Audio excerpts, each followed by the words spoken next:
नमस्कार साथियों, प्रयागराज एजुकेशन के यूट्यूब चैनल पे आप सभी का स्वागत है। मित्रों, आज पढ़ेंगे महाजनपद काल। महाजनपद काल में 16 महाजनपद, मगध का उत्थान, धार्मिक क्रांति जिसमें बौद्ध धर्म, जैन धर्म, अन्य धर्मों के उत्थान के बारे में देखेंगे। इसके अलावा फारसी आक्रमण, ग्रीक आक्रमण को पढ़ेंगे। महाजनपद काल में 16 महाजनपदों को चित्र मैप में देखेंगे, उनकी राजधानियों को पढ़ेंगे। मगध के उत्थान के कई कारण हैं और उनके उनमें राजवंश थे, हर्यक वंश से लेकर मौर्य वंश तक। धार्मिक क्रांतियों में बौद्ध धर्म, जैन धर्म, इनके संस्थापक के बारे में देखेंगे। फारसी आक्रमण कैसे हुए, क्यों हुए, किसने किया, ग्रीक आक्रमण कैसे हुए, इन सब के बारे में पढ़ेंगे। तो महाजनपद काल में 16 महाजनपदों का जो उत्थान हुआ, ये दूसरी नगरीय क्रांति थी। इसका प्रमुख कारण था लोहे की खोज। अभी तक लोहे की खोज नहीं हुई थी। 16 महाजनपदों का उल्लेख हमें अंगुत्तर निकाय में मिलता है। इसके अलावा बौद्ध साहित्य खुद्दक निकाय में मिलता है। जैन साहित्य भगवती सूत्र में मिलता है। 16 महाजनपद थे, उनकी राजधानियाँ भी हुआ करती थी। एक महाजनपद अवंती, उसकी 2 राजधानियाँ थी। बाकी सभी महाजनपदों की राजधानियाँ एक-एक थी। जैसे कंबोज की राजधानी हाटक थी, गांधार की राजधानी तक्षशिला थी, कुरु की राजधानी इंद्रप्रस्थ या हस्तिनापुर थी, पांचाल की राजधानी अहिच्छत्रपुत्र या काम्पिल्य थी, कौशल की राजधानी श्रावस्ती साकेत थी। ठीक है, इसके साथ मल्ल संघ की राजधानी कुशीनारा या कुशीनगर थी। वज्र संघ की राजधानी वैदेही विशाली या मिथिला के नाम से जानी जाती थी। अंग की राजधानी चंपा थी। मगध की राजधानी गिरिव्रज राजगृह या पाटलिपुत्र हुआ करती थी। काशी की राजधानी वाराणसी थी। सूरसेन की राजधानी आज का मथुरा। मत्स्य की राजधानी विराटनगर और वत्स की राजधानी कौशाम्बी हुआ करती थी, प्रयागराज के निकट। चेदी की राजधानी सुक्तिमती या सुक्तिमती थी। अवंती की 2 राजधानियां थी, उज्जैन और माहिष्मती। अस्मक की राजधानी पोटली या पाटन हुआ करती थी। मैप में इनको देखिए तो आपको कंबोज इधर दिखेगा, गांधार इधर, कुरु, मत्स्य, सूरसेन, वत्स्य, चेदी, कौशल, पांचाल, मगध, काशी इधर है, मल्ल संघ इधर है, वज्र संघ इधर है। इसके अलावा अवंती, माहिष्मती और वैशाली की 2 राजधानियां थी। अस्मक यहाँ पे है। अब मगध के उत्थान को देखिए तो इसके कुछ कारण रहे हैं, जैसे कि यहाँ का सामरिक महत्व और भौगोलिक कारण है। यहाँ पे नदियों का बहाव क्षेत्र है, गंगा का बहाव क्षेत्र है यहाँ पे, गंगा, सोन नदी, कई नदियाँ इधर। और नदियों का प्रयोग सिंचाई के लिए किया जाता था, नौकायन के लिए किया जाता था। यहाँ पे खनिज उपलब्ध थे, उपजाऊ मैदान था, पेड़ पौधे थे, जंगल थी, तो यहाँ पे हाथियों का भी उपलब्धता थी। इसके अलावा यहाँ के शासक महत्वाकांक्षी थे। कौन-कौन से शासक महत्वाकांक्षी थे? सबसे पहले तो हर्यक वंश था, जिसका शासनकाल 545 से 412 ईसा पूर्व तक था। अब इसमें प्रथम शासक बिंबिसार था, जिसे श्रेणी के नाम से भी जाना जाता था और ये पहला साम्राज्यवादी शासक था। इसने कौशल नरेश प्रसेनजीत की बहन कौशला देवी से विवाह किया। लिच्छवी की राजकुमारी चेलना से विवाह किया। मध्य प्रदेश, जो आज पंजाब है, उधर की राजकुमारी क्षेमा से इसने विवाह किया। इसके अलावा इसने अंग को भी जीता। अंग को जीत करके अपने लड़के अजातशत्रु को वहाँ का गवर्नर नियुक्त किया। प्रसेनजीत से इसे काशी दहेज में मिला था। इसका चिकित्सक जीवक था, जिसे इसने अवंती के शासक प्रद्योत की चिकित्सा हेतु भेजा। जीवक की शिक्षा तक्षशिला में हुई थी। अंत में इसके पुत्र अजातशत्रु ने ही इसकी हत्या कर दी। ये भी ऐसे पाएगा फल, इसका पुत्र भी इसकी हत्या कर देगा। अजातशत्रु कुणिक के नाम से जाना जाता था। इसने काशी पर अपना अधिकार कर लिया। इसके मंत्री वत्सकार ने वज्र संघ में फूट डाली और वज्र संघ को जीतने के लिए इसने रथ मूसल का उपयोग किया और महाशिलांकटक का उपयोग किया था। इसने अजातशत्रु ने प्रथम बौद्ध संगीत का आयोजन कराया था। ध्यान रखिए, प्रश्न कई बार पूछा जाता है, प्रथम बौद्ध संगीत का आयोजन किसने किया? अजातशत्रु। अ से अजातशत्रु। दूसरा किसने किया? कालाशोक ने। इसका पुत्र उदयन ने इसकी हत्या कर दी थी। अब उदयन देखिए तो इसने गंगा और सोन नदी के किनारे पाटलिपुत्र की स्थापना की। नागदशक इसका अंतिम शासक हुआ करता था। अब अगला वंश आता है शिशुनाग वंश, जिसका संस्थापक शिशुनाग था। इसने अवंती को जीता और वैशाली को अपनी राजधानी बनाया। इसके अलावा कालाशोक दूसरा शासक था, जो कि दूसरी बौद्ध संगीत का आयोजन कराया था। पाटलिपुत्र को इसने पुनः अपनी राजधानी बनाया। अगला वंश नंद वंश, जिसका शासनकाल 344 से 322 ईसा पूर्व तक। महापद्मनंद इसका संस्थापक था। इसे दूसरा भार्गव के नाम से जाना जाता है। दूसरा भार्गव का अर्थ है परशुराम। यह जैन धर्म का अनुयायी हुआ करता था। खारवेल के हाथी गुम्फा अभिलेख में कुछ सूचनाएं मिलती हैं, जिसने ये पता चलता है कि इसने कलिंग पर आक्रमण किया था और वहाँ पे नहरों का निर्माण करा। इसने वहाँ से जिनसेन की मूर्ति लेकर ये वहाँ से आया था। कहाँ से? कलिंग से। अष्टाध्यायी जो कि संस्कृत व्याकरण है, संस्कृत व्याकरण की प्रथम पुस्तक है। अष्टाध्यायी के लेखक पाणिनि इसके समकालीन थे। एग्जाम में समकालीन से प्रश्न बहुत पूछा जाता है कि कौन किसके समकालीन है। जैसे कि तुलसीदास किसके समकालीन थे और इधर आपका पाणिनि किसके समकालीन है? तुलसीदास अशोक के समकालीन, वो अकबर के समकालीन थे। घनानंद के बारे में देखिए तो घनानंद इसने चाणक्य का अपमान किया। चाणक्य इसके समय में दान विभाग के प्रमुख हुआ करते थे। अब घनानंद ने इनका अपमान किया तो इन्होंने चंद्रगुप्त मौर्य की सहायता से घनानंद की हत्या करा दी। घनानंद ने जनता पर अत्यधिक कर लागू किए थे।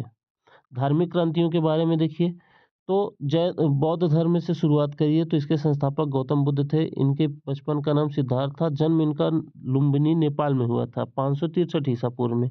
इनकी माता महामाया और इनकी मौसी प्रजापति गौतमी थी और इन्होंने इनका पालन किया था।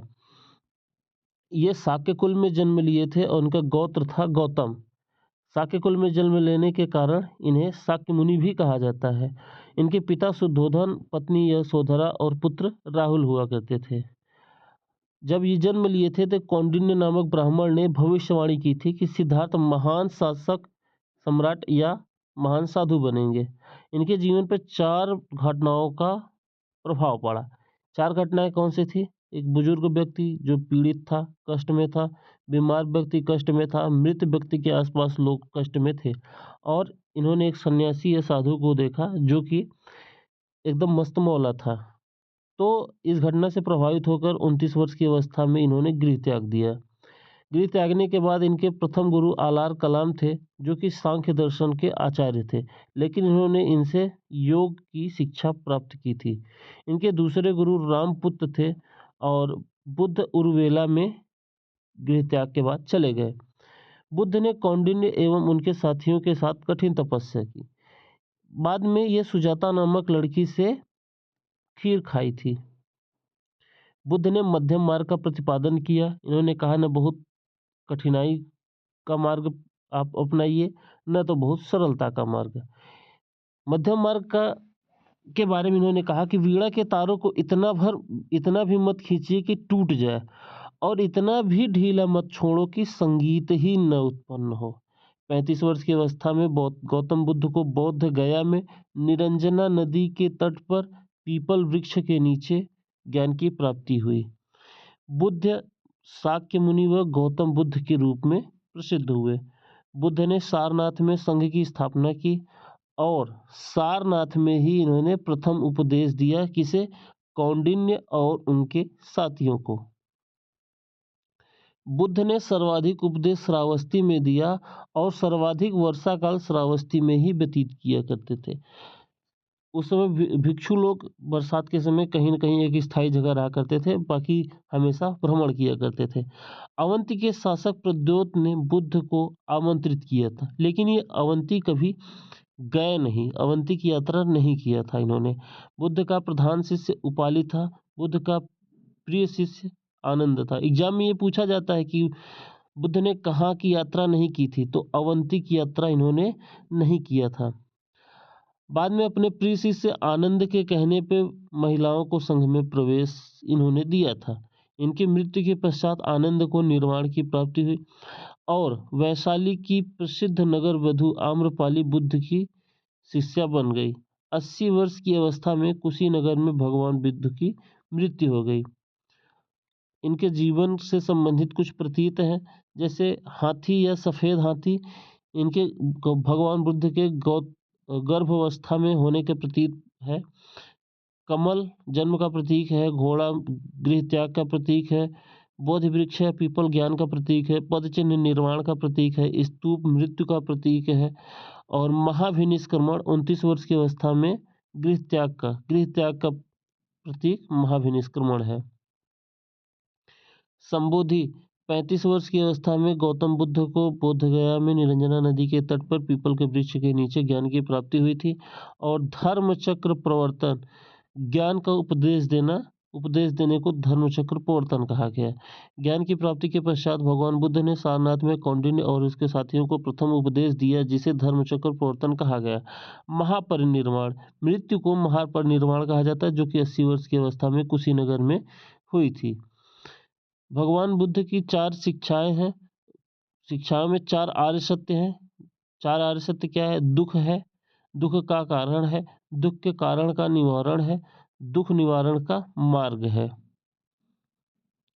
प्रतीत्य समुत्पाद क्या है? भगवान बुद्ध ने दूसरे आर्य सत्य के तहत इसका प्रतिपादन किया। यह बौद्ध धर्म का कार्यकरण या कार्यकर्ता सिद्धांत है। भगवान बुद्ध ने दुखों का कारण अज्ञान बताया, अविद्या और तृष्णा को बताया है। इसे द्वादश निदान चक्र भी कहा जाता है। इसका शाब्दिक अर्थ होता है ऐसा होने पर वैसा होना। अष्टांगिक मार्ग, भगवान बुद्ध ने चौथे आर्य सत्य के तहत अष्टांगिक मार्ग का प्रतिपादन किया था। बुद्ध के अनुसार इसका पालन किया जाए तो व्यक्ति का अज्ञान समाप्त हो जाता है। अष्टांगिक मार्ग क्या है? सम्यक दृष्टि, सम्यक संकल्प, सम्यक वाक्य, सम्यक कर्मंति, सम्यक आजीव, सम्यक व्यायाम और सम्यक स्मृति, सम्यक समाधि। ये 8 आर्य सत्य हैं, अष्टांगिक मार्ग हैं। क्षणिकवाद या अनित्यवाद का प्रतिपादन, यह बौद्ध दर्शन का तत्व मीमांसा का सिद्धांत है। भगवान बुद्ध के अनुसार इस जगत की सभी वस्तुओं का अस्तित्व क्षण भर के लिए है। इसे क्षणिकवाद कहते हैं। इन वस्तुओं के गुण भी क्षणिक होते हैं, अर्थात यह जगत अनित्य एवं परिवर्तनशील है। अनात्मवाद, भगवान बुद्ध नित्य आत्मा को स्वीकार नहीं करते। बुद्ध के अनुसार विज्ञानों का प्रवाह ही आत्मा है। विज्ञानों या विचारों का प्रवाह ही आत्मा है। यह विज्ञान अनित्य क्षणिक होते हैं। प्रत्येक विज्ञान मरने से पूर्व नए विज्ञान को जन्म देता है। विज्ञानों का पुनर्जन्म होता है। निर्वाण का शाब्दिक अर्थ है दीपक का बुझ जाना। निर्वाण बौद्ध धर्म का अंतिम लक्ष्य है। भगवान बुद्ध ने निर्वाण की अवस्था का उल्लेख नहीं किया है। भगवान बुद्ध ईश्वर, परम तत्व, निर्वाण जैसे प्रश्नों का उत्तर नहीं देते थे, वे मुस्कुरा दिया करते थे। भगवान बुद्ध अनिश्वरवाद, बौद्ध धर्म अनिश्वरवादी धर्म है। बुद्ध धर्म कर्म फलवादी सिद्धांत एवं पुनर्जन्म को मानता है। भगवान बुद्ध अज्ञेयवादी नहीं थे। बौद्ध संगीतियों को देखिए तो 483 ईसा पूर्व में अजातशत्रु ने राजगृह में महाकश्यप की अध्यक्षता में कराया था। इधर अध्यक्ष है, लास्ट में ये अध्यक्ष है, स्थान है, शासक है और समय। दूसरी बौद्ध संगीति 100 साल बाद 383 ईसा पूर्व में शासक कालाशोक, स्थान वैशाली, अध्यक्ष सर्वकामी साबकमीर। तीसरा 351 ईसा पूर्व में सम्राट अशोक, स्थान पाटलिपुत्र और अध्यक्ष था मोगलपुत्र तिस।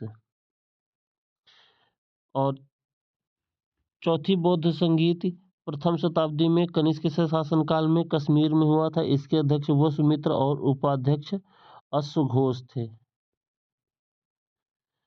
अब प्रथम बौद्ध संगीत में सुत्त पिटक की रचना हुई थी। रचनाकार आनंद थे। इसमें भगवान बुद्ध की शिक्षाएं एवं जीवन की घटनाएं मिलती हैं। सुत्त पिटक में के खुद्दक निकाय में जातक कथाएं मिलती हैं। जातक कथाएं क्या है? भगवान बुद्ध के पूर्व जन्मों की कहानी है। लगभग 500 हैं। विनय पिटक की रचना, इसके रचनाकार उपाली थे और इसमें संघ व साधुओं के नियम व आचार विचार मिलते हैं। दूसरी संगीति। संघ दो भागों में विभाजित हो गया है, स्थविर और महासंघी। तीसरी संगीति। अभिधम्म पिटक की रचना हुई थी, इसमें बौद्ध दर्शन मिलता है। पिटक का शाब्दिक अर्थ है पिटारा होता है। संयुक्त रूप में इन्हें त्रिपिटक कहा जाता है। चतुर्थ बौद्ध संगीति। संघ दो भागों में विभाजित हो गया, हीनयान महायान। हीनयान महायान में अंतर देखिए तो हीनयान रूढ़िवादी है और ये सुधारवादी है। हीनयान बुद्ध को महापुरुष मानते हैं, जबकि महायान भगवान बुद्ध को ईश्वर मानते हैं। हीनयान देवी देवताओं को नहीं मानते, महायान देवी देवताओं को मानते हैं। उदाहरण के रूप में प्रज्ञा की देवी तारा। मूर्ति पूजा हीनयान नहीं करते, जबकि महायान मूर्ति पूजा करते हैं। और परम तत्व अरहत है और परम पद अरहत है, परम पद बोधिसत्व है। हीनयान व्यक्तिवादी, महायान मानवतावादी। हीनयान की भाषा पाली, इसकी भाषा Sanskrit. Hinayana Sri Lanka, Verma, Myanmar, Thailand, Cambodia, Laos और वियतनाम में प्रचलित है, जबकि महायान नेपाल, चीन, कोरिया और जापान में प्रचलित है। मैत्रेय कौन है? भगवान भविष्य के भगवान बुद्ध, भविष्य के बुद्ध मैत्रेय हैं। हीनयान सौतांत्रिक या हीनयान दो भागों में विभाजित हुआ, सौतांत्रिक और वैभाषिक। सौतांत्रिक कुमारलंब और इधर वेशाभिद के वसुमित्र। महायान दो भागों में विभाजित, शून्यवाद और विज्ञानवाद या योगाचार। इसके प्रणेता नागार्जुन और इसके प्रणेता मैत्रेय, इसके संस्थापक मैत्रेय। और नागार्जुन ने परम तत्व की व्याख्या की, वह उसे शून्य बताया, अर्थात इसकी व्याख्या नहीं की जा सकती। कालांतर में शंकराचार्य ने ब्रह्म को निर्गुण निराकार बताया, इसलिए शंकराचार्य को प्रच्छन्न बौद्ध, हिडन बौद्ध कहा जाता है। नागार्जुन ने सापेक्षिकता का सिद्धांत दिया था। नागार्जुन को भारत का आइंस्टीन कहा जाता है, क्योंकि आइंस्टीन ने भी सापेक्षिकता का सिद्धांत दिया था, E = mc²। बौद्ध धर्म का योगदान। भगवान बुद्ध ने एक सरल एवं आडंबर विहीन धर्म दिया, और भगवान बुद्ध ने धार्मिक आडंबरों, कर्मकांड, अंधविश्वास, सामाजिक असमानता, वर्ण व्याख्या का विरोध किया था, वर्ण व्यवस्था का विरोध किया था इन्होंने। भगवान बुद्ध ने नैतिक नियमों पर अत्यधिक बल दिया, जैसे सत्य और अहिंसा। भगवान बुद्ध ने पंचशील का सिद्धांत दिया था। पंचशील का सिद्धांत क्या है? झूठ नहीं बोलना, चोरी नहीं करना, हिंसा नहीं करना, नशा नहीं करना और व्यभिचार नहीं करना। भगवान बुद्ध ने मध्यम मार्ग का प्रतिपादन किया, जो अत्यंत ही व्यवहारिक है। स्थापत्य कला का योगदान बौद्ध धर्म में देखिए तो बौद्ध धर्म ने स्थापत्य कला में योगदान दिया। चैत्य बना, जो कि कार्ले में है, अजंता में है, जो चैत्य का अर्थ होता है पूजा घर, और महाराष्ट्र में अजंता और कार्ले इसके उदाहरण है। विहार का अर्थ होता है मठ, जैसे बोध गया, सारनाथ। स्तूप, स्तूप मृत्यु के बाद टीला होता है, जी जैसे कि धामेक और सांची में बना हुआ है। मूर्तिकला में योगदान देखिए तो गांधार मूर्तिकला, मथुरा, अमरावती मूर्तिकला शैलियों में भगवान बुद्ध से संबंधित कई मूर्तियां बनी हुई हैं।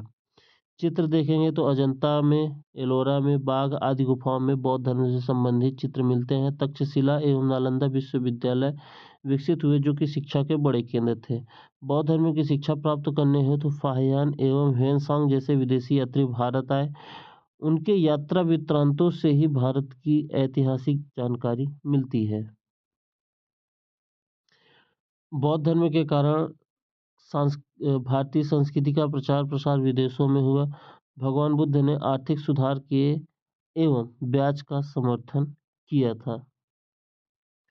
इस प्रकार के प्रश्न आते हैं एग्जाम में कि स्टेटमेंट रूप में भगवान बुद्ध ने ब्याज का समर्थन किया, तो लोग गलत लगा देते हैं। बौद्ध धर्म के पतन का कारण। बौद्ध धर्म संघ अनेकानेक शाखाओं में विभाजित हो गया एवं उनमें आपसी फूट पड़ गई थी। बौद्ध धर्म धन का केंद्र बन गए, जिससे संतों के जीवन में नैतिक पतन हुआ। कालांतर में बौद्ध धर्म के कालचक्रयान या वज्रयान जैसी शाखाओं का उद्भव हुआ। यह अतिवादी शाखाएं थी जो जादू, टोने टोटके, मांस, मदिरा व मैथुन में विश्वास करते थे।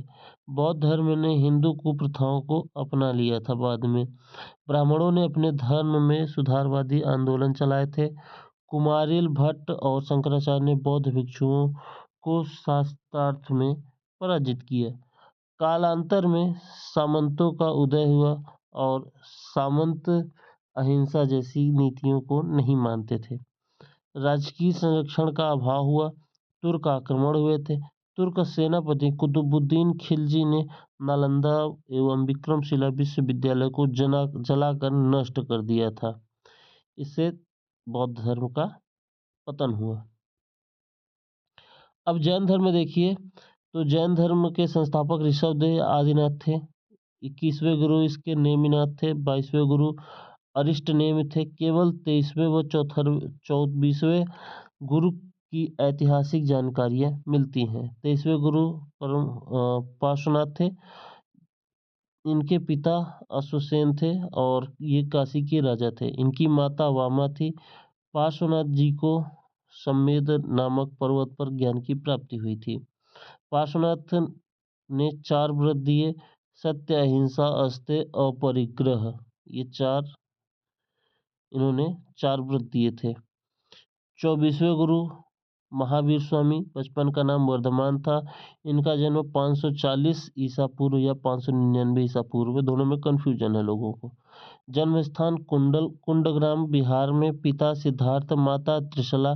यह लिच्छवी शासक चेतक की बहन थी, उनकी माता। पत्नी यशोदा, पुत्री प्रियदर्शना। वंश इनका याग्रिक था। भाई नंदिवर्धन महावीर स्वामी ने इसकी अनुमति से गृह त्यागा था।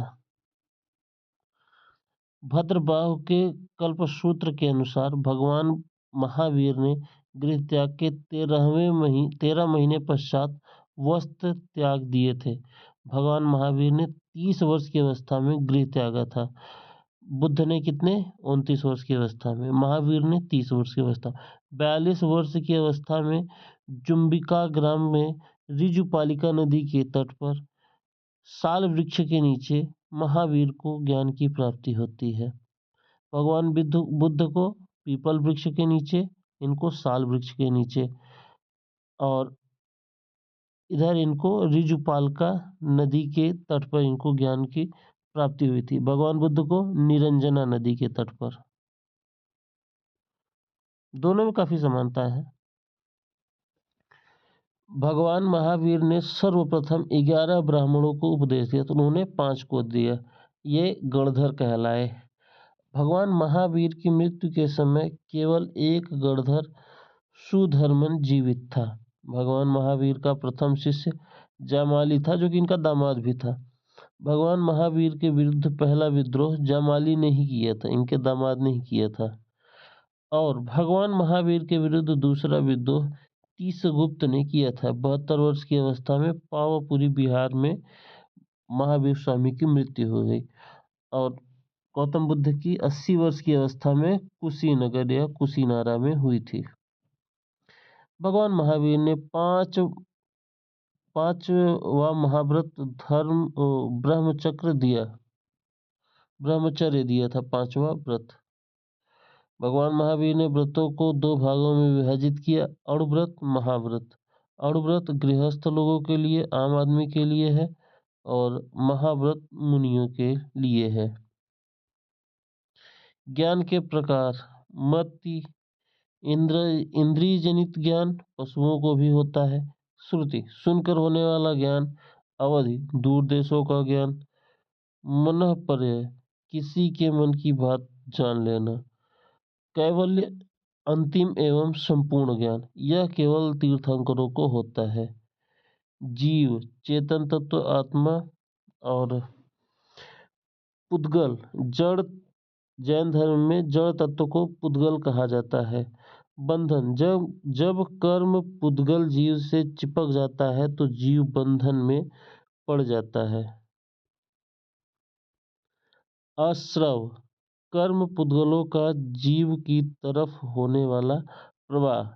समर, जीव की तरफ होने वाले कर्म पुद्गलों के प्रवाह का रुक जाना। निर्जरा, जीव से चिपके हुए कर्म पुद्गलों का झड़ना। मोक्ष या मुक्ति, जब अंतिम कर्म पुद्गल जीव से झड़ जाता है या पृथक हो जाता है तो उसे मोक्ष कहा जाता है। जीव सिद्ध शिला पर विश्राम करता है। जैन दर्शन के अनुसार जीव को अनंत चतुष्टय प्राप्त हो जाता है। अनंत अनंत चतुष्टय क्या है? अनंत ज्ञान, अनंत दर्शन, अनंत वीर्य, अनंत आनंद। त्रिरत्न, सम्यक ज्ञान, सम्यक दर्शन, सम्यक आचरण या चरित्र। अनेकांतवाद क्या है? यह जैन दर्शन का तत्वमीमांसा सिद्धांत है। इस जगत में अनेक वस्तुएं हैं एवं प्रत्येक वस्तु में अनेक गुण हैं। इनमें से कुछ गुण नित्य होते हैं और कुछ गुण परिवर्तनशील होते हैं। स्यायवाद क्या कहता है? यह जैन दर्शन का ज्ञान मीमांसी सिद्धांत है। जैन दर्शन के अनुसार इस जगत में अनेक वस्तुएं हैं एवं प्रत्येक वस्तु में अनेक गुण हैं। हमारी बुद्धि न तो जगत की सभी वस्तुओं को पहचान सकती है एवं न ही एक वस्तु के सभी गुणों को पहचान सकती है। यह बुद्धि की सापेक्षता का सिद्धांत है। हमारा ज्ञान सदैव देश काल परिस्थितियों के सापेक्ष रहता है। जैन धर्म में इसे 7 जन्मांध के उदाहरण द्वारा समझाया गया है। जैन धर्म कर्मफल एवं पुनर्जन्म में विश्वास करता है। बौद्ध धर्म भी पुनर्जन्म में विश्वास करता है। जैन धर्म के अनुसार प्रत्येक वस्तु में आत्मा होती है। एक शरीर में एक से अधिक आत्माएं भी हो सकती हैं। जैन संगीतियाँ हुई और जैन संगीत 298 ईसा पूर्व में चंद्रगुप्त मौर्य के समय में पाटलिपुत्र में हुई। इसके अध्यक्ष स्थूलभद्र और उपाध्यक्ष भद्रबाहु थे। दूसरी संगीति 512 ईस्वी में हुई थी, वल्लभी में हुई थी और देवार्धि शमा श्रमणे की अध्यक्षता में हुई थी। किसने कराया इसका कोई जानकारी नहीं है। प्रथम बौद्ध संगीत में जैन धर्म 2 शाखाओं में विभाजित हो गया, दिगंबर और श्वेतांबर। दिगंबर भद्रबाहु के अनुयायी थे और श्वेतांबर स्थूलभद्र के अनुयायी थे। इधर दिगंबर रूढ़िवादी थे, श्वेतांबर सुधारवादी। दिगंबर मोक्ष प्राप्ति हेतु वस्त्र त्यागना आवश्यक है। इन्होंने वस्त्र त्यागने की आवश्यकता पर बल नहीं दिया।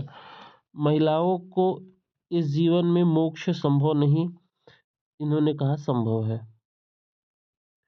इनका ये मानना था भगवान महावीर अविवाहित थे, इनका मानना था विवाहित थे।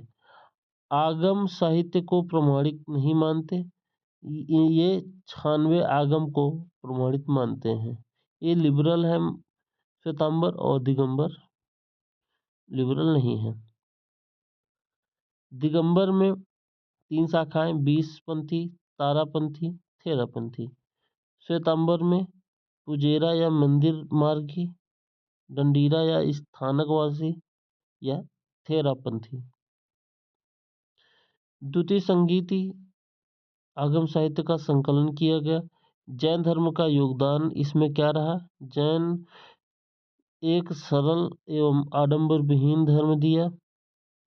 जैनों ने धार्मिक आडंबरों, कर्मकांड, अंधविश्वास एवं वर्ण व्यवस्था आदि का विरोध किया।